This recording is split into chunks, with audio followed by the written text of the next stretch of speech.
is me, BP De Blanca, second year college student with a course BTVT and major in food service management. So for today's video, I am going to discuss what is postmodernism, what is modern culture, enumerate and discuss postmodernism and modern culture. So without further ado, let's jump to the video. So first and foremost, I am going to discuss first what is postmodernism and modern culture.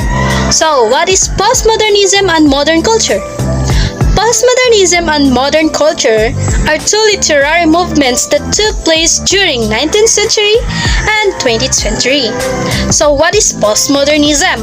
When we say postmodernism, it's a movement that began in the mid-20th century and is often described as reactions against modernism.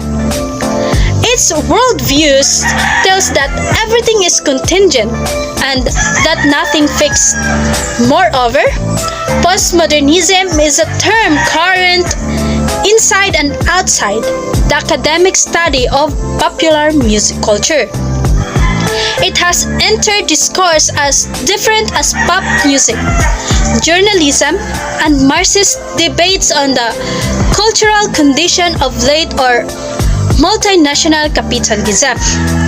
So what is modern culture? So when we say modern culture, it is the deliberate break from the traditional form of poetry and prose that took place in the late 19th century and 20th century.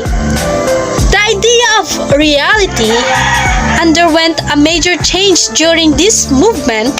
Basically, they believe that the world is what we say it is. We already know what is postmodernism and modern culture, and we already know what's the difference between the two of them. So now let's move on to the enumeration and discussion of postmodernism and modern culture. So we will start in the postmodern during 1960s. During the late 1950s and 1960s, we first see the beginning of what is now understood as postmodernism in the work of Susan Sontag and Leslie Fidler. We encounter the celebration of what Sontag calls sensibility during 1966. It is in a part as sensibility in revolt against the canonization of modernism avant-garde revolutions. So the next one is John Francois Lyotard during 1984. John Francois Lyotard has been the proponent of contributing the principle of the debate on postmodernism, which was named Postmodern Conditions, published in France during 1979 and translated into English into 1984. Certainly, this book introduced the term postmodernism into academic circulation.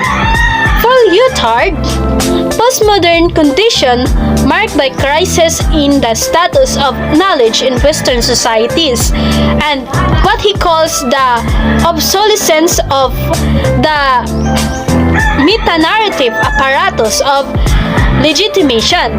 Next is Jean Baudrillard. According to Best and Kellner during 1991, he achieved guru status throughout the English-speaking world and is claimed to be one of the most high-profile postmodern theorists. However, for Baudrillard, postmodernism is not simply a culture of design. Rather, it is a culture of simulacrum, which is an identical copy without any original. Next is Frederick Jameson. Frederick Jameson is an American Marxist cultural critic who wrote a number of very influential essays on postmodernism, which he differs from other theorists. His insistence that postmodernism can best be theorized firm within Marxist or neo-Marxists framework. For him, postmodernism is more than just a particular cultural style. It is above all periodizing concept from 1985. So let's move on to the next one, which is postmodern pop music. The two examples to consider on postmodernism and popular culture that might highlight different cultural texts and practices. And these are television and pop music. Pop music culture's rapid progression through realism or rock and roll, modernism, and into postmodernism. Next is postmodern television. Jim Collins during 1992 points out television is often seen as the quintessence of postmodern culture.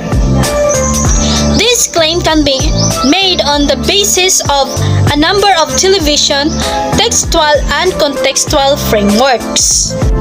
The next one is postmodernism and the pluralism of value. The selective tradition, as Williams during 2009 points out, postmodernism is governed by many kinds of special interest, including class interest, particularly interest articulated in specific social and historical contexts, always inform selective information of tradition. Next is the global postmodernism. It is increasing globalization is one way in which the world is said to be becoming postmodern. In such scenario, globalization is the supposed successful imposition of American culture around the globe, in which the economic success of American capitalism is underpinned by the culture works that its commodities supposedly to do in effectively destroying indigenous cultures and imposing an American way of life on local population. So the last one is the convergence culture. Another aspect of postmodernism is convergence culture, where old and new media collide, where grassroots and corporate media consumers interact in unpredictable ways. Convergence involves the flow of media content across a range of different platforms.